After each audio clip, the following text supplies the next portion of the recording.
안녕하세요.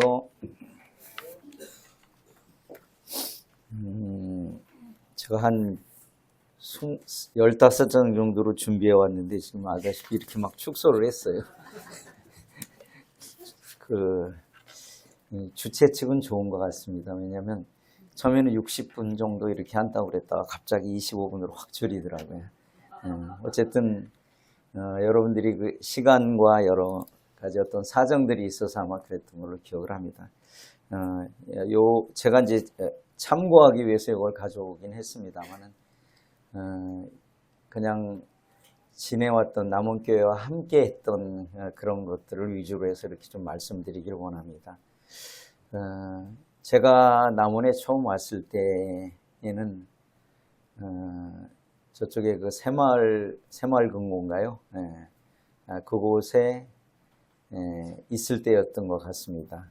그리고 제가 남원을 처음 방문한 거는 이제 연도는 정확히 기억나지는 않습니다만 90 몇 년도가 될 것 같습니다. 그때 이제 처음 제가 남원교회를 방문할 때 우리 박영찬 형제가 태어난 날이었습니다.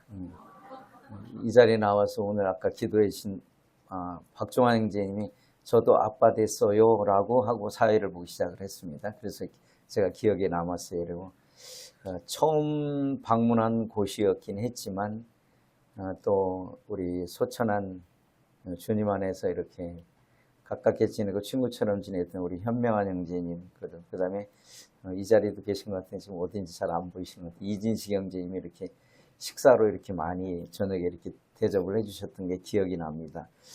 지금 아직 믿지 않고 있으면 이다마는 저희 큰처남 내외를 같이 초청했는데 이곳에 전혀 아는 사람이 없을 텐데 어떻게 이렇게 오래 만난 사람처럼 이렇게 지내느냐고, 몇 년 됐냐고 이렇게 말을 했어요. 근데 오늘 처음 봤다고 이제 그때 얘기를 했던 것 같습니다. 어쨌든 주님 안에 있다고 하는 것이 얼마나 놀라운지 모르겠어요. 저는 한국뿐만 아니라 제가 다른 나라에 이렇게 갔을 때도 그냥 형제라는 이름 하나로 영접해 주시는 그런 거를 많이 느꼈거든요. 한 번도 보지도 않고 단순히 전화 한 통화로 제가 누구누구 형제입니다.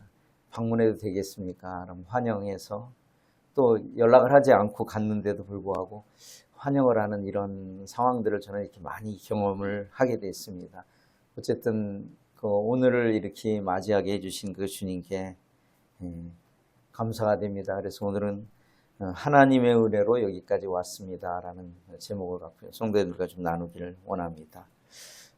우리 고린도서 15장 10절에 보면 내가 나의 된 것은 하나님의 은혜로 된 것이라고 말하고 있습니다. 다 동의하시죠? 아멘 하셔야 대답하나요? 예.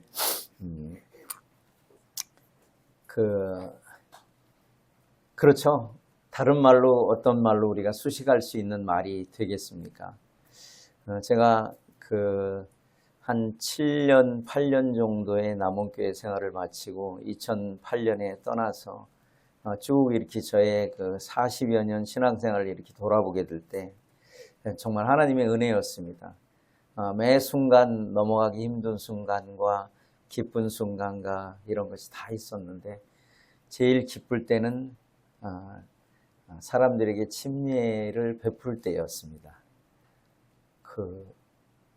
사람이 바뀌었잖아요.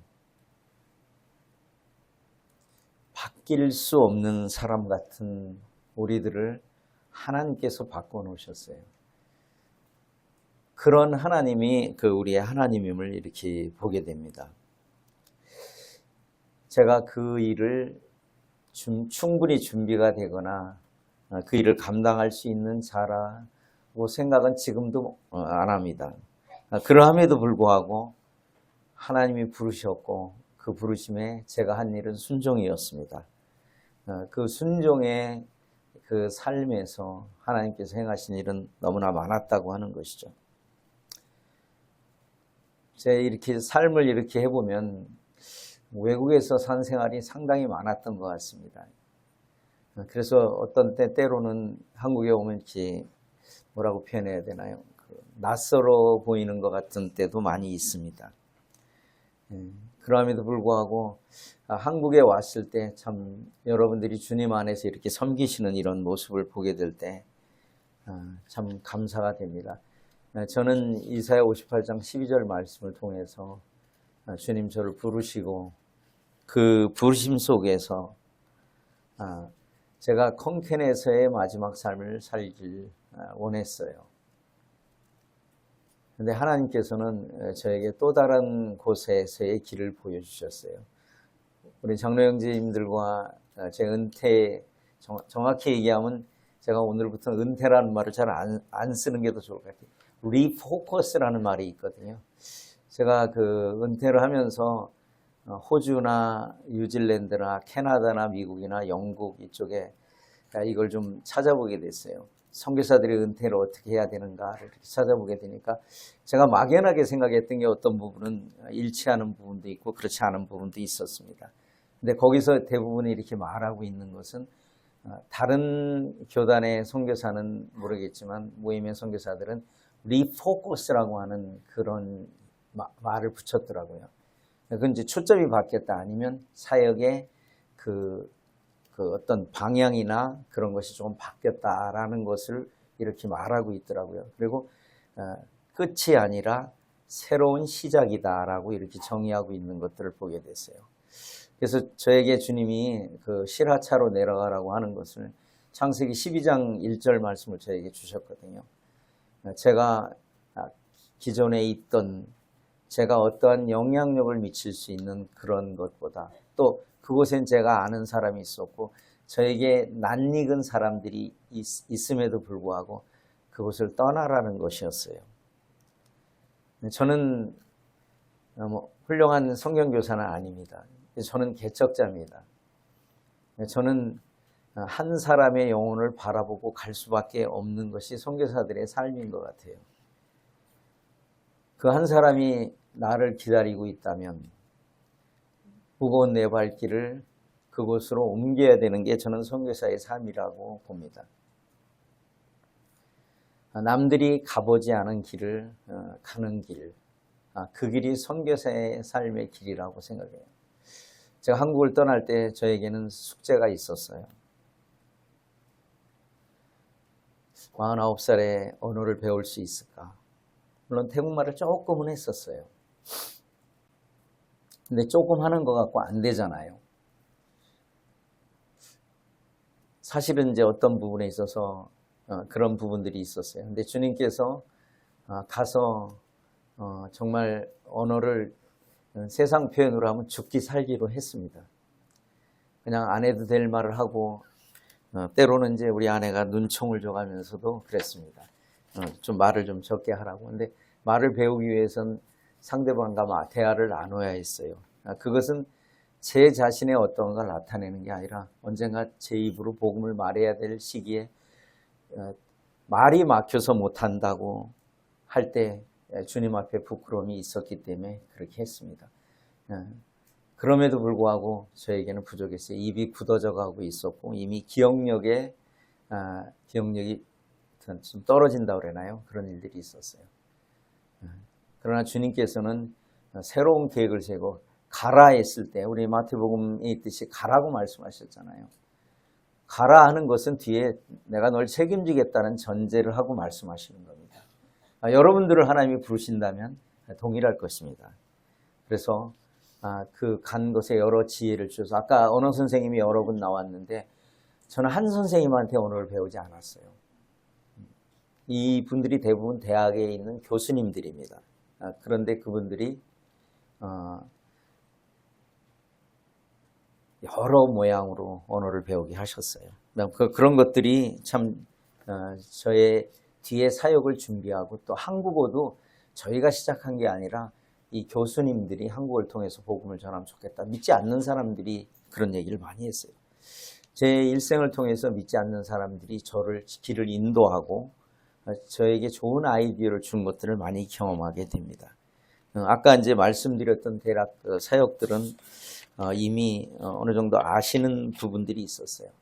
제가 창세기 12장 1절 말씀을 통해서 제가 지금 현재 살고 있는 컨켄을 떠나서 시라차라고 하는 곳으로 가라고 할 때 주님께서 전도팀들을 보내주셨어요. 그리고 우리가 원했던 길이 아니었습니다. 근데 하나님은 그 길을 인도하셨고 그곳에서 14년간을 복음을 전했던 분이 구원받는 일이 생겼습니다. 이분은 일반 기성교회의 목사님이었어요. 저보다 한 8살, 9살 정도 적으신 이런 분이었는데 매번 그렇게 얘기해도 이렇게 완전히 거부하지는 않았어요. 그분에게 제가 구원 받았느냐라고 말을 할 때 자기는 사역을 하고 있다고 여러 번 대해서 제가 아마 화를 냈으면 그분도 아마 끝났을 겁니다. 근데 그렇지 않고 그분을 향해서 기다렸어요. 그 기다림의 끝은 그분들이 구원받는 이런 역사가 있었어요. 그분이 지금 많은 얘기를 하고 있습니다. 7월 달에 들어가면 또 거기서 집회를 한 30여 명 모아놓고 목사님들을 모아놓고 집회를 하게 돼 있습니다. 그분이 이렇게 초청을 합니다. 구원받지 않고 목회하시는 분들 와서 구원받고 목회하라고 이렇게 해서 페이스북에도 그런 내용을 올려요. 어쩌면 자기 교단에서 이렇게 불이익을 받을 수 있을 수도 있을 텐데 그거를 그냥 일반적으로 아는 사람한테만 아니라 페이스북 같은 데 많이 올리시더라고요. 그 다음에 우리 하는 그 프로그램을 자기가 다 준비해 놓고 이렇게 하는 모습들을 이렇게 보게 됐어요. 아마 복음을 전하는 사람의 가장 큰 기쁨은 누군가가 거기에 반응을 하고 누군가가 거기에서 그 열매로 나타나서 내 대신 주님을 전할 때가 가장 기쁠 것입니다. 이런 것이 우리들의 삶에서 굉장히 중요한 일들이라고 저는 생각을 합니다. 제가 이 말씀을 보면서 그 사도 바울이 자기의 삶을 어떻게 살았는가에 대한 얘기를 한 것이 있습니다. 시간이 거의 다 해서 막 줄여서 그냥 넘어가야 될 것 같습니다. 사도행전 20장 24절을 필까요?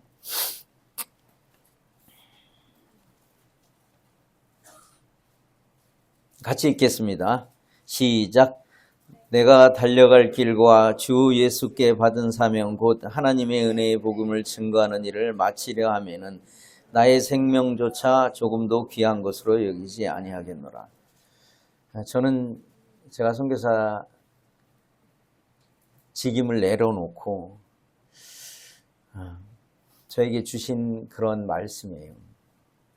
그리고 그리스도의 남은 고난을 내 육체에 채운다고 하는 이 말씀과 연계돼서 그러면 남은 인생을 부끄럽지 않은 삶을 살아야겠다. 제가 정리하는 입장에서 정말 그분들을 주님과 같이 사랑했느냐라는 질문을 하게 됐을 때 부끄러움이 많이 있는 것을 고백을 드립니다. 또 성도님들 앞에서 많은 부분들이 부족한 그 형제라고 하는 걸 형제님들은 잘 아실 거라고 생각이 듭니다. 그러함에도 불구하고 이제까지 저희들을 위해서 이렇게 기도해 주시고 또 격려해 주시고 하는 그런 일들을 해주신 것을 다시 한번 이 자리를 빌어서 감사를 드립니다. 어제 어떤 여러 가지 얘기를 하는데 저와 동일한 선교사를 생활을 했고 이제 은퇴하신 어떤 선교사 형제님이 어제 저녁에 말씀을 하시더라고요. 까마귀는 여러 곳에 있다 라고 말을 했습니다. 근데 저는 성도님들에게 말씀을 드리겠습니다. 저에 대한 부분이라고 생각하지는 않습니다. 저희가 까마귀를 통해서 어떤 일들을 하나님의 일들을 하는 것보다는 성도님들을 통해서 하는 것이 훨씬 아름답습니다. 어쩌면 여러분들에게 여러분을 힘들게 하는 것이 아니라 여러분들에게 기회를 드리는 것입니다. 하나님이 여러분에게 기회를 준 것을 우리가 하지 않았다면 누군가가 이렇게 말할 것입니까? 당신이 왜 이제 왔습니까? 아니, 내 생명이 다하기까지 당신이 오지 않아서 내가 이곳에 왔다고 하는 말을 할 것입니다. 주님은 온갖 영화를 누릴 수 있는 충분한 자격이 있으시고 행하실 수 있습니다. 그분이 사람으로 내려오셨습니다. 무엇이 그분을 그렇게 했겠습니까? 그것은 주님에 관한 사랑입니다. 어떤 방법이 좋을지, 이 방법이 좋을지 저 방법이 좋을지는 모릅니다. 저도 제가 나머지 인생을 그곳에 보내는데 하나님이 저를 어떻게 하실지 알 수 없습니다. 제 마음속에 하나가 있는 것은, 제가 해야 되는 것은 그리스도의 남은 고난을 채웠다고 하는 그 고백이 저의 고백이 되기를 바랍니다. 사랑하는 형제 자매님들, 이제껏 저희를 인도해 주시고 또 격려해 주시고 때로는 경책하셔서 제가 지금 여기까지 올 수 있었습니다. 이제 제가 선교사로서의 한 텀을 끝냅니다. 그러나 복음을 향한 마음과 태국 영혼들을 향한 마음은 제 눈이, 제 몸이 흙에 들어가는 날까지 할 것입니다. 지금까지 도우신 그 에베네셀의 하나님, 그 하나님을 저는 믿습니다. 앞으로도 제가 떠난 후에 아직도 무한건캔교회는 연약한 부분이 있습니다.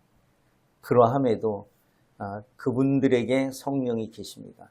저는 그분들에게 가능성을 보았습니다. 비록 적은 무리지만 그 무리를 통해서 역사하실 것입니다.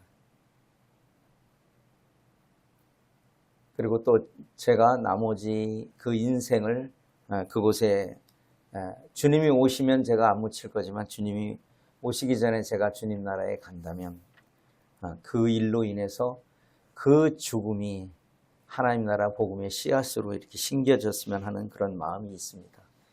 다시 한번 감사 인사를 드리고 모든 것이 주님의 은혜였습니다. 너무 짧게 하려고 그러다 보니까 조금 두서는 없었습니다. 그러함에도 저는 분명히 압니다. 제가 가는 길이 쉬운 길이 아니라는 걸 압니다.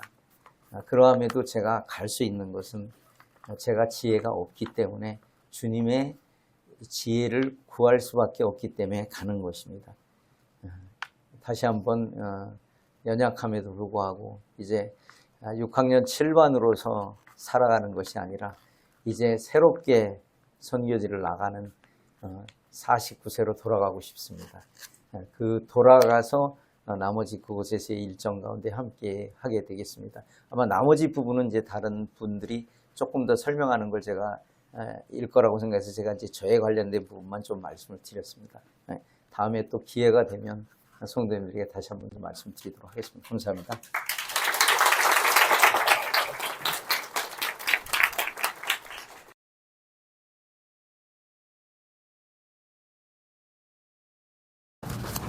저는 15분씩이나 주셔서 이제 너무 길은데 큰일 났습니다.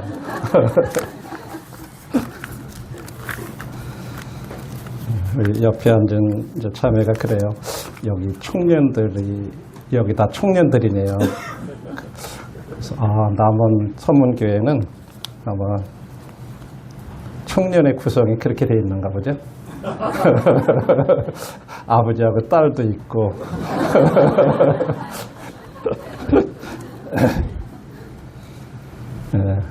오늘 참 오랜만에 이렇게 남원의 성도님들도 뵙고 또 다른 모임에서 오신 성도님들도 이렇게 뵙는데, 저는 사실은 이제 열린길 후원의 이제 대표에서 오늘 이렇게 선교사 퇴임식에 참석을 했습니다.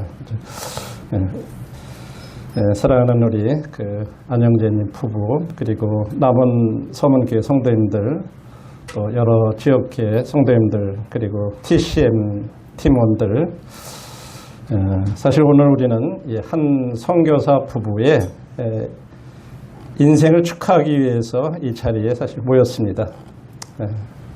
그러나 사실은 이 단순한 퇴임을 기념하는 자리가 아니라 하나님의 어떤 크신 이야기 속에 한 장면을 깊이 되새기는 그런 시간이기도 합니다.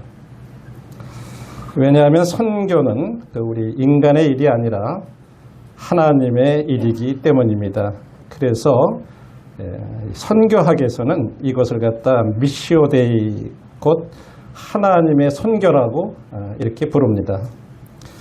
하나님이 먼저 우리 김아래 형제님이 제가 할 얘기를 다 하셨어요.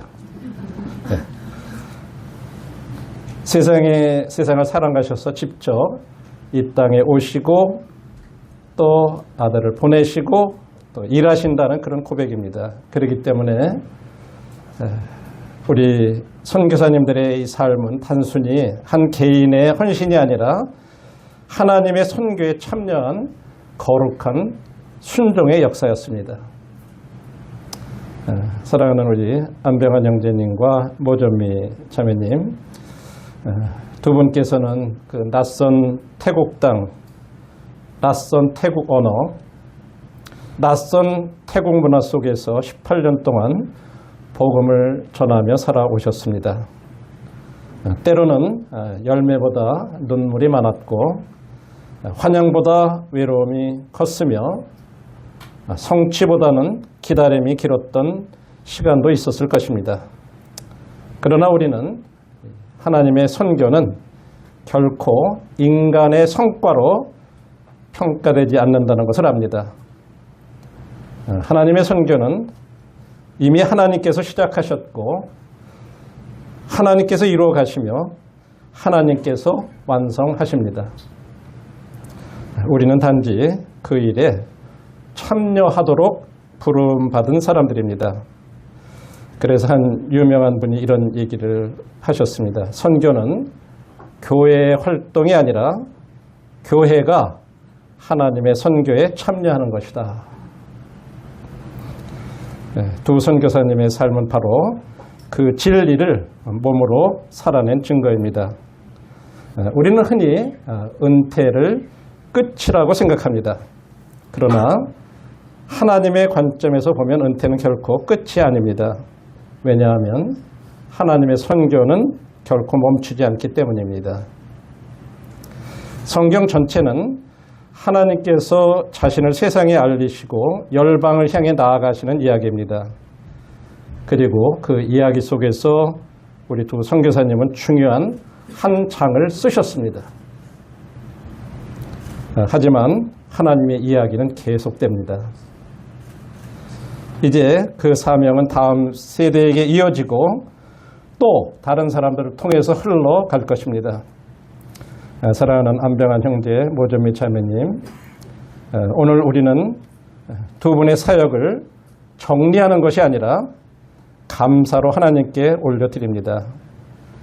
눈에 보이는 열매보다 더 중요한 것은 눈에 보이지 않는 하나님의 일입니다. 어쩌면 두 선교사님이 떠난 그 자리에서 이제야 복음의 씨앗이 자라고 있을지도 모릅니다. 어쩌면 이름도 없이 섬겼던 그 한 사람이 또 다른 선교사가 되어 열방으로 나갈지도 모릅니다. 하나님의 선교는 두 분이 떠난 이후에도 계속되기 때문입니다. 그리고 두 분이 퇴임하는 두 선교사님에게 꼭 드리고 싶은 말씀이 있어서 적어왔는데 이미 회고사에서 우리 안병환 선교사님이 언급을 하셨는데 리포커싱이라고 하는 말입니다. 초점을 다시 맞추는 거. 두 선교사님은 이제 사명을 내려놓는 분이 아니라 사명의 자리를 바꾸시는 분입니다. 이제는 보내는 선교사로, 기도하는 선교사로, 또 다음 지혜로서 다음 세대를 세우는 선교사로 새로운 역할을 시작하는 것입니다. 선교는 어떤 특정한 장소에서만 이루어지는 것이 아니라 하나님의 백성이 살아가는 모든 자리에서 계속되는 삶이기 때문입니다. 마지막으로 두 선교사님의 삶을 통해 우리는 한 가지를 분명히 보았습니다. 하나님은 지금도 일하고 계시고 하나님의 선교는 실패하지 않는다는 사실입니다.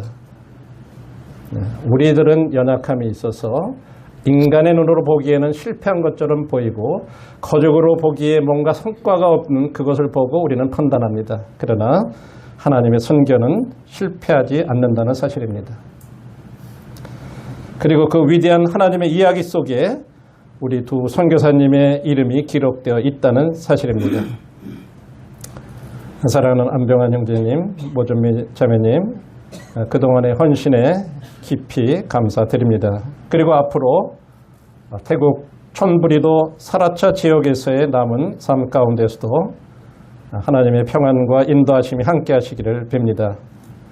아울러 그동안 두 선교사님들을 위해 물심양면으로 섬겨주신 남원 서문교회 성도님들과 전국 지역교회 성도님들 또 TCM 팀원들에게도 진심으로 감사를 드립니다. 저는 이제 열린문의 일을 하기 때문에 전국에서 어떻게 이 일들을 도왔는지 하는 그런 자료들이 있기 때문에 그런 것들을 이렇게 말씀을 드립니다. 결코 이 일은 두 분들뿐만 아니라 전국의 모든 성도님들의 기도 가운데에서 이렇게 이루어졌던 그런 일이었기 때문에 참 한국 교회가 이런 일들을 위해서 이렇게 한 마음으로 비록 내 교회가 우리 교회가 파송하지 않은 선교사라도 이렇게 마음들을 함께해서 하는 것이 저희들의 교회에 저희들의 모임의 아주 큰 장점 중에 하나입니다. 왜? 주님만을 바라보고 하시기 때문에. 그래서 전국 지역 교회 성도님들에게도 이 자리를 빌어서 다시 한번 좀 감사를 드립니다. 이제 마지막 말씀으로 마무리하고자 합니다. 고린도전서 5장 58절 말씀입니다. 그러므로 내 사랑하는 형제들아 견실하며 흔들리지 말고 항상 주의 일에 더욱 힘쓰는 자들이 되라. 이는 너희 수고가 주 안에서 헛되지 않은 줄 압니다. 우리 두 선교사님들의 모든 수고는 결코 헛되지 않았습니다. 그리고 앞으로도 헛되지 않을 것입니다. 수고 많으셨습니다. 감사합니다.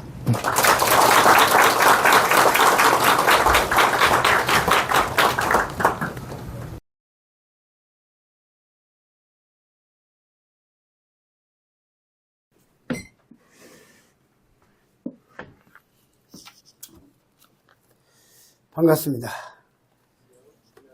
컨겐 교회를 위해서 수고하신 분들이 많은데 저를 초청해 주셔서 감사드리고 하나님께 영광을 돌립니다. 제가 이 자리에 설 자격이 있는지 없는지 그건 잘 모르겠습니다만 초청해 주셨으니까 몇 말씀 드리고 싶습니다. 우리 저 말씀 다 같이 한번 읽어볼까요? 시작.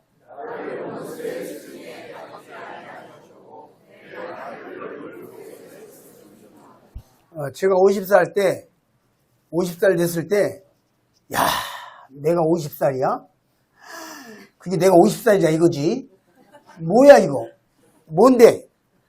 이거 한 2년간 제가 상당히 알았던 병이었습니다.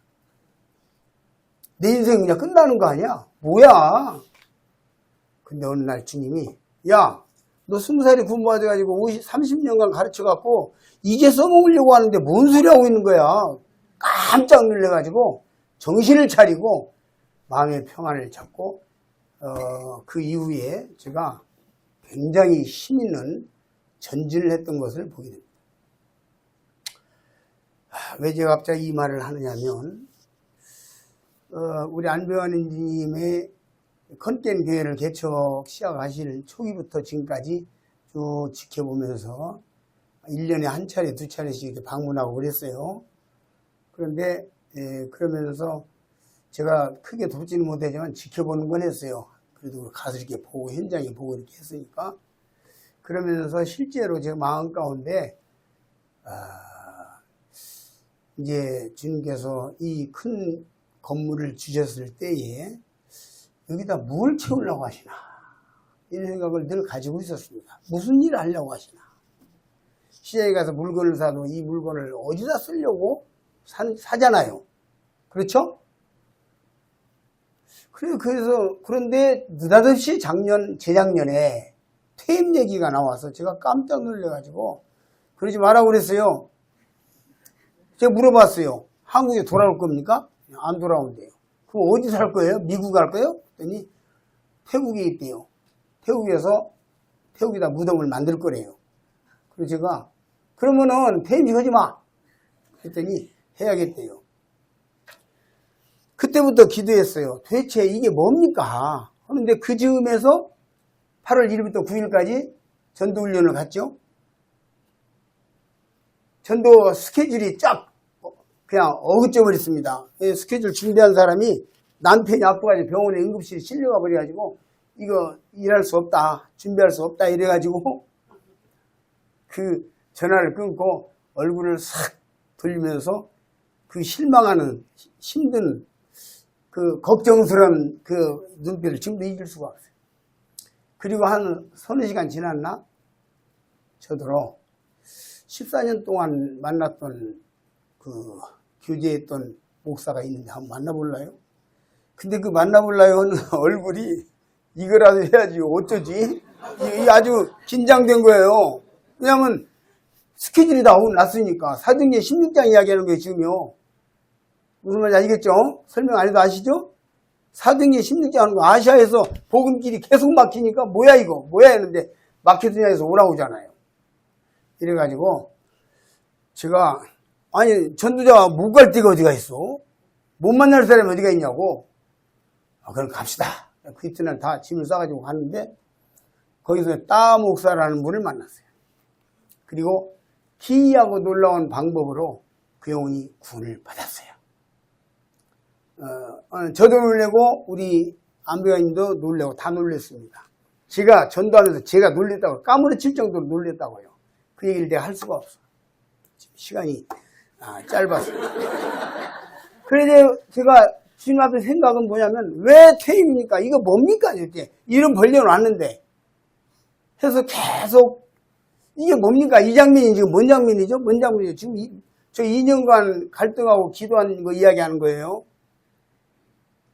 네. 2년간 이야기한 거.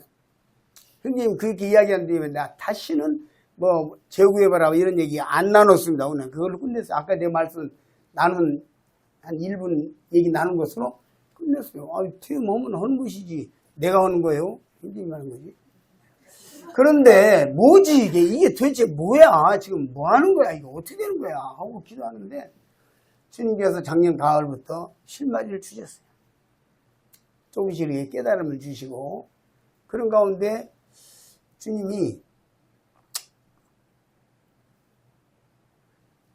주님께서 그 따목사가 구원을 받고 재작년 8월 2일부터 9일까지 따목사 구원받고 부인 구원받고 그 다음에 작년 하도 졸라대서 그분들이 졸라대서 작년 2월 달에 제가 이제 그때 내년 6개월 만에 옵니다. 그러고 갔는데 2월 달에 또 가서 이제 다른 목사 2명 또 이렇게 몇 사람 교인들 복음 시인했어요.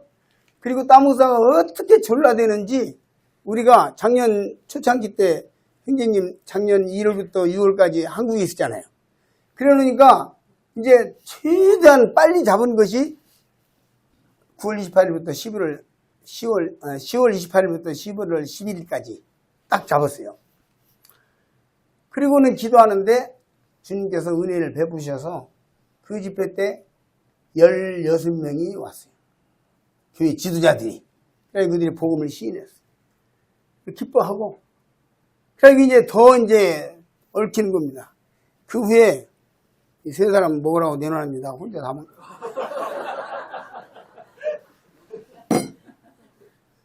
그래가지고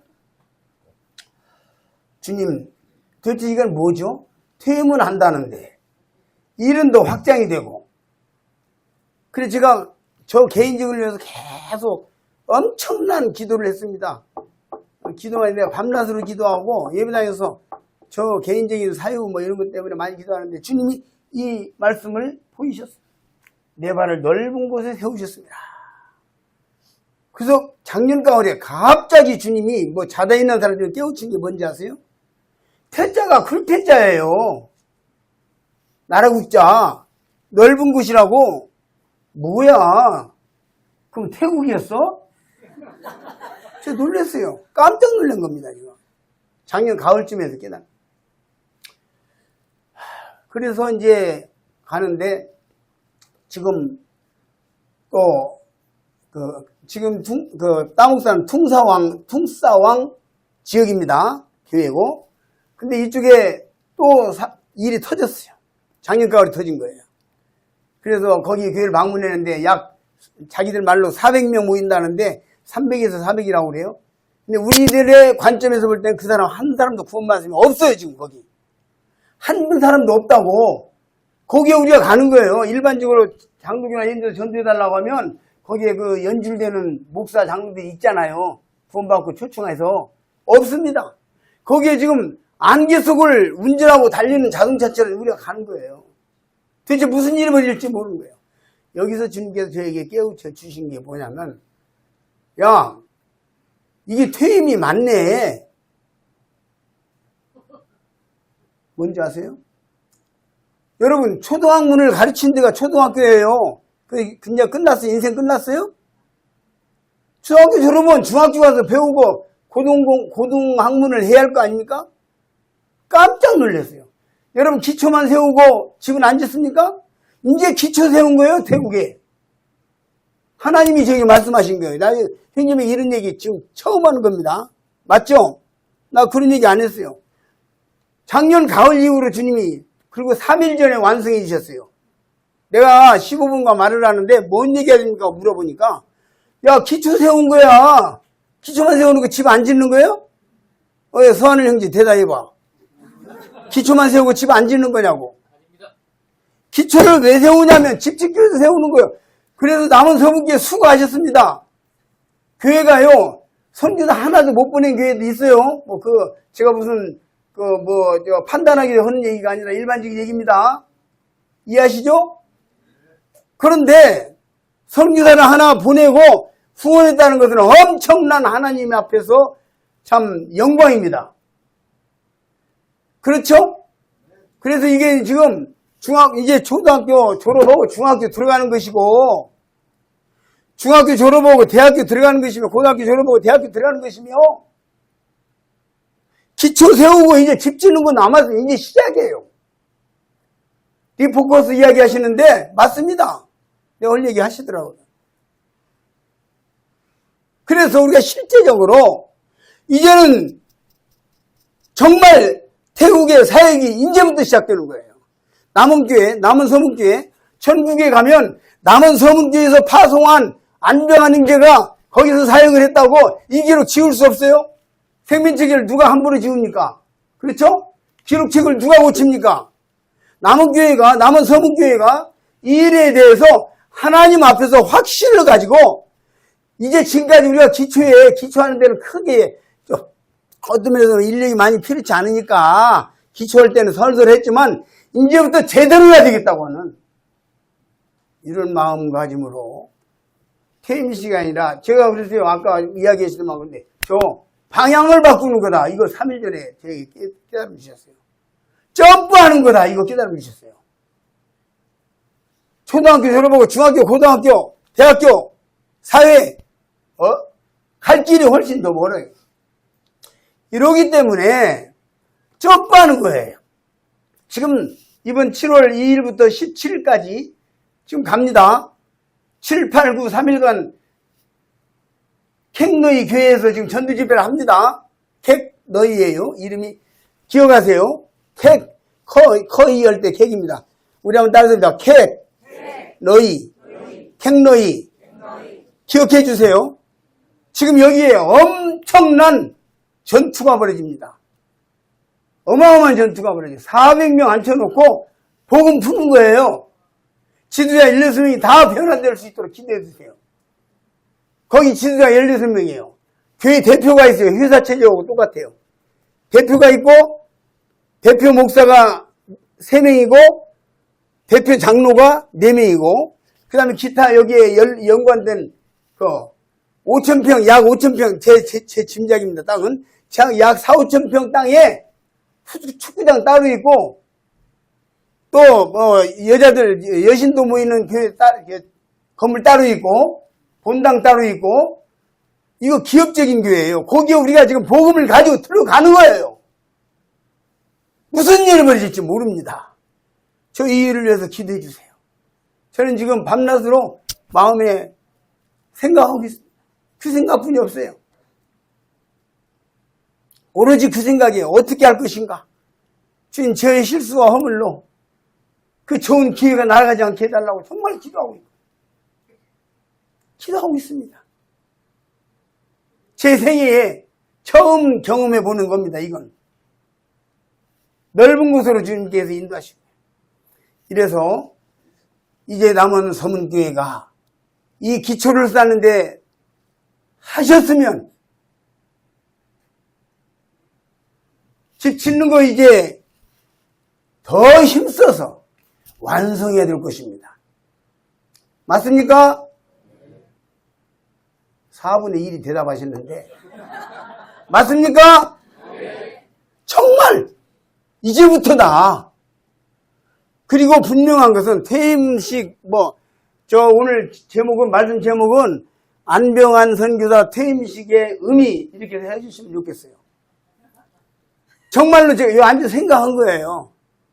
우리가 의미를 분명히 알아야죠. 말도 그렇지 않아요. 누가 말하는데 그 말하는 본뜻의 의미를 우리가 잘못 알아들어가지고 문제가 생길 때가 많잖아요. 그렇죠? 하나님께서 이 일을 허락하셨는데 지금 이런 모든 걸 진행하시는데 이 의미가 뭐냐? 더 큰 하나님의 영광을 위해서 하나님께서 이제 점프하게 하십니다. 그래서 우리 형제님은 이제 남원 교회에서 파송한 남원 교회 선교사님이라고 하는 이와 같은 차원보다 더 넓혀서 하나님께 본인이 그렇게 말씀하셨어요. 하나님께 나를 천도하고 하나님의 인도하심을 더 보고 싶다라고 얘기했어요. 그리고 전국교회에도 추천하는 것이고 본인이 자신을 실제적으로 우리 남원교회는 그 모든 일들을 뒤에서 묵묵히 또 드러나지 않게 밀어주는 끝까지 이 완성을 위해서 충성스럽게 다 해주셔야 될 줄로 믿습니다. 분명히 말씀드리거니와 하나님 나라의 기록은 아무도 바꾸지 못합니다. 남은 교회에서 발견한 선교사가 거기 가서 하나님의 영광을 드러내고 있습니다. 기이하잖아요. 거기 청년 하나가 거제도 예배당 밑에 와가지고 자취를 하고 있다가 자기가 다녔기 때문에 이 교회에 내가 가볼까 하고 들어오는 게 대한민국에 몇십만 교회가 있다는데 어디 그 중에서 거기를 들어옵니까?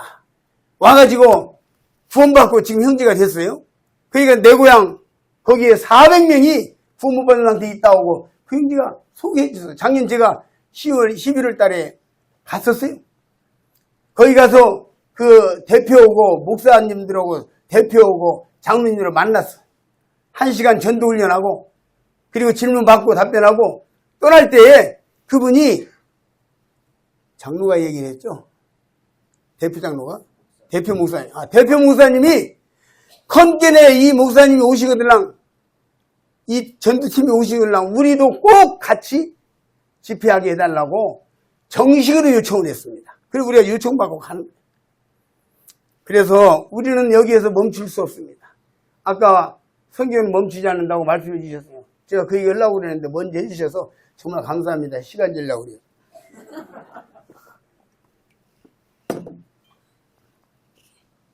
주님께서 지금까지 남원 서문교회를 통해서 큰일을 하신 데 대해서 제가 감히 주님의 이름으로 격려와 칭찬을 드립니다. 수고하셨어요. 수고하셨다고요. 수고하셨어요. 그리고 이제 앞으로 남은 이 건물을 짓기 위해서 기초하는 거니까. 그렇죠? 건물을 짓는 이 일을 위해서 있는 힘을 다해서 총력을 다해서 힘써 주시길 바랍니다.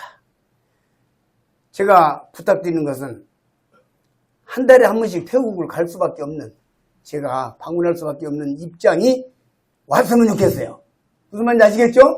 그 뭘 의미하는지 아시겠죠? 만약에 여기서 구원을 받는다면은 어떻게 하겠어요? 이쪽에서 우리 전도단 이끌고 계속 가서 또 전도해야 되고 마무리 지어야 되고 이렇게 주님께서 진행해 주실 줄로 믿습니다. 시간이 제한하기 때문에 제가 여기서 말씀을 드리고 아무쪼록 우리 서문교회 남은 서문교회가 큰일 하셨고 앞으로도 큰일을 하시기를 바랍니다. 다시 한번 하나님께 영광을 돌리고 저를 초청해 주신 데서 감사를 드리고 주님께서 남은 서문교회를 통해서 하나님 큰 엄청난 역사를 이루셔서 영광을 받으시기를 바랍니다. 기도하겠습니다. 감사합니다.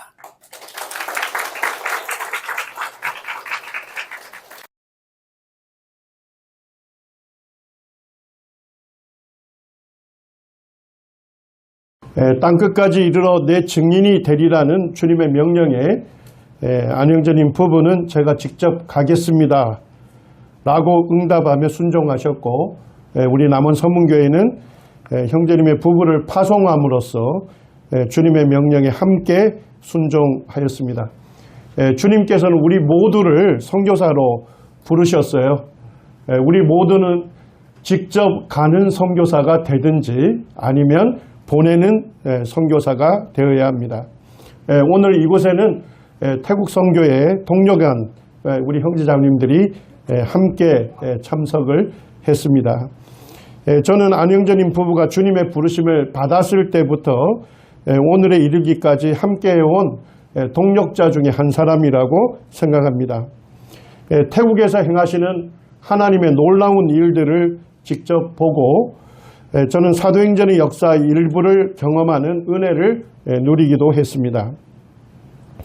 한편으로는 선교사들이 겪는 남모를 고통의 이야기를 들으며 마음 아파하기도 했습니다. 주님께서 오시는 그날에 주님의 명령에 순종해온 형제님 부부의 모든 수고를 기억하시고 영원한 상급으로 친히 갚아주실 것을 확신합니다.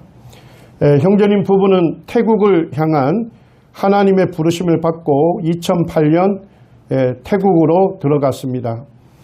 태국은 우리나라보다 훨씬 이른 1828년에 개신교 선교가 시작된 나라입니다. 그러나 현재 복음주의 개신교인의 비율은 0.7% 내에 불과합니다. 태국 사람 100명이 있으면 그들 중에 99명이 대부분이 복음을 들어보지 못한 사람들입니다. 태국은 단순한 불교 문화권을 넘어 불교 선교사를 전 세계에 파송하는 나라입니다. 태국 사람들에게는 불교가 뼛속까지 자리 잡고 있습니다. 이러한 문화 속에서 태국 사람들에게 복음을 전하는 일은 결코 쉽지 않습니다. 그래서 선교 역사에서는 태국을 선교사의 무덤이라 부를 만큼 복음 전파가 어려운 나라로 여겨져 왔습니다. 안영전님이 2009년에 태국 동북부 이산 지역의 중심 도시인 콩켄으로 이주하였습니다. 이 지역은 태국에서도 복음주의 개신교 교인의 비율이 약 0.1%에 미치지 않습니다. 태국 중에서도 매우 낮은 복음화율을 보이는 곳입니다. 이 시간 안병환 형제님 부부가 이 지역에서 헌신해온 선교 사역에 몇 가지 기억했으면 좋을 사역을 살펴보겠습니다. 첫 번째로 콩켄에서의 복음 전도 사역입니다. 형제님 부부는 처음으로 이 콩켄 대학교 근처에 모임 장소를 마련하고 대학생들에게 한국어를 가르치면서 그들을 복음으로 초청했습니다. 모자매님은 한국대학에서 한국어 교육과정을 졸업한 후에 2017년, 2018년 태국 콩켄 대학교에 한국어를 가르치는 교수로 섬기면서 대학생들에게 복음을 전했습니다. 이어 시내의 어린 학생들을 대상으로 주일학교를 시작했고 구원받은 청년들이 교사로 섬기면서 사역은 점차 확장되었습니다. 또한 축구교실을 운영하며 학생들에게 복음을 전했습니다. 두 번째로는 사컨나컨에서의 엠마오 성경 공부 사역입니다. 콩켄에서 자동차로 한 4시간 정도 떨어진 사컨나컨이라는 지역이 있습니다. 그곳에 침례교회를 출석하는 태국인들이 있었는데 그들에게 2011년부터 엠마오 성경 통신 강좌를 진행했고 또 안영전님 부부가 직접 방문해서 그들에게 복음을 전하고 신약교회의 원리를 가르쳤습니다. 세 번째로는 가장 중요한 사역이라 할 수 있는데 태국 동북부 지역의 복음의 교두보를 개척한 일입니다. 형제님 부부가 태국에서도 복음화율이 가장 낮은 동북부 지역에 복음의 교두부를 개척한 사역은 태국 선교 역사에서 매우 의미 있는 사역이라 할 수 있습니다. 태국에서는 기독교인이라 할지라도 거듭나지 못한 이른바 명목상의 기독교인들이 대부분입니다. 안영전님은 선명한 복음이 담긴 전도지를 태국어로 번역했고 이미 제작된 복음 소책자를 활용하여 복음을 전했습니다. 또한 콩텐교회 성도들에게는 엠마오 성경 공부 교재를 통해서 복음의 진리와 신약교의 원리를 가르치고 훈련해 왔습니다. 코로나 기간에는 성도들과 함께 태국 사람들에게 생필품을 전달하면서 3만 6천 장의 전도지를 배부하였습니다. 또한 여러 한국 교회의 기도와 동력으로 두란노 선교센터라는 건물을 건축하였습니다. 이 모든 과정 속에 오랜 시간 주님의 도우심을 구하며 묵묵히 힘겹게 사역을 감당해온 형제님 부부의 헌신에 깊이 감사를 드립니다. 센터는 처음에는 학생들 기숙사 사역으로 시작되었으나 정부의 엄격한 규제로 인해서 그 이후에는 라오스 교회 일꾼 세미나, 현지 목사님들을 위한 세미나, 그리고 크리스마스 태국 선교팀 등 다양한 사역을 위한 숙소로 활용되고 있습니다.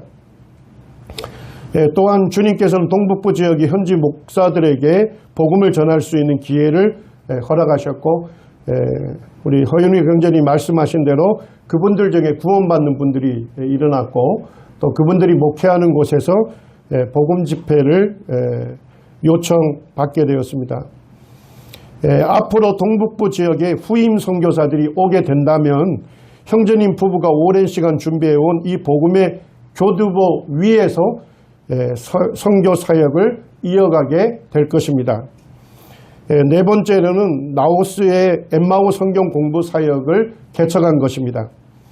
2017년 저와 박종환 형제님이 태국을 방문했을 때 안 형제님과 함께 라오스를 방문했습니다. 그곳에서 라오스 모임에 선한 영향력을 끼치고 있는 지도자인 프로픽 형제님을 만나게 되었습니다.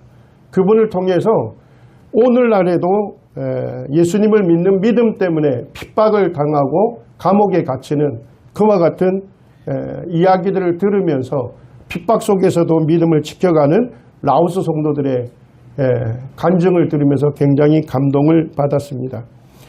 우리는 한국교회가 라오스 교회를 위해서 어떻게 기도하고 어떻게 도울 수 있는지를 조심스럽게 형제님께 물은 적이 있습니다. 그때 프로필 형제님은 우리에게 필요한 것은 돈이 아니라 올바른 성경적인 가르침입니다. 라고 말했습니다. 그때 이제 저희가 엠마오 성경 통신 강좌를 소개했고 이후에 안 형제님을 통해서 라오스에 성경 공부 교재가 공급되어 여러 교회에서 성경을 배우는 일이 시작되었습니다. 마지막으로 모저미 자매님의 한국어 교육 사역을 들 수 있습니다. 모자매님은 2024년부터 렁룩 초중고 학교에서 한국어를 가르치고 계셨어요. 자매님은 이 학교에서 매주 5시간씩 한국어를 가르치며 학생들을 섬겼습니다. 이 학교에서 처음으로 2016년에 우리가 이제 말하고 있는 성탄절 행사, 그 TCM 사역이 시작이 됐습니다. 저는 모조미 자매님과 함께 이 학교를 방문한 적이 있습니다. 교수의 모습은 우리나라 1970년대 초반 초등학교 시절을 떠올리게 했습니다. 그런데 그곳에는 LG 모니터가 있더라고요.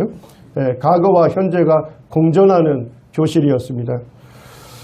더울 때는 40도가 넘나드는 더운 날씨인데 선풍기 2대로 그 교실을 쿨링 시키는 거예요. 그런데 교사가 있는 강단 쪽에는 선풍기가 설치되어 있지 않았습니다. 자매님이 그곳에서 학생들을 가르치면서 손수건으로 땀을 훔치면서 그와 같은 강의를 해갔습니다. 왜 그렇게 수고했는지 아시겠죠? 그 학생들에게 복음을 전할 수 있는 기회를 마련하기 위함이었습니다. 주님의 부르심을 따라 오랜 시간 복음을 전해온 형제님 부부에게 전도서 11장의 말씀을 읽어드리고자 합니다. 4절부터 6절 말씀인데요. 풍세를 살펴보는 자는 파종하지 못할 것이요 구름만 바라보는 자는 거두지 못하리라.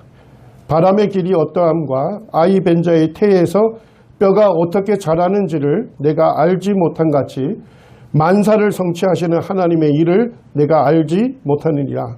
너는 아침에 씨를 뿌리고 저녁에도 손을 놓지 말라. 이것이 잘 될는지 저것이 잘 될는지 혹 둘이 다 잘 될는지 알지 못함이니라. 안형제님 부부는 우리에게 너는 말씀을 전파하라. 때를 얻든지 못 얻든지 항상 힘쓰라는 디모데후서 4장 2절 말씀에 좋은 본이 되셨습니다. 이제 오랜 시간 태국 선교에 헌신해 오신 형제님 부부는 은퇴 이후 고국에서 보다 안락한 삶을 누리실 수 있습니다만 그럼에도 불구하고 주님께서 부르시는 마지막 순간까지 태국에 머물며 그들의 언어로 복음을 전하기를 원하고 계십니다. 주님께서 이 귀한 소원을 이루어 주시기를 기도하겠습니다. 주님께서 태국 영혼들을 향한 강렬한 열정을 안형제님 부부에게 주셨던 것처럼 오늘 우리에게도 동일한 마음을 부어주시기를 원합니다. 그리하여 세워진 콩탱교회를 통해 복음이 더욱 널리 전해지도록 함께 기도하며 동력하는 우리가 되었으면 좋겠습니다. 수고 많으셨습니다.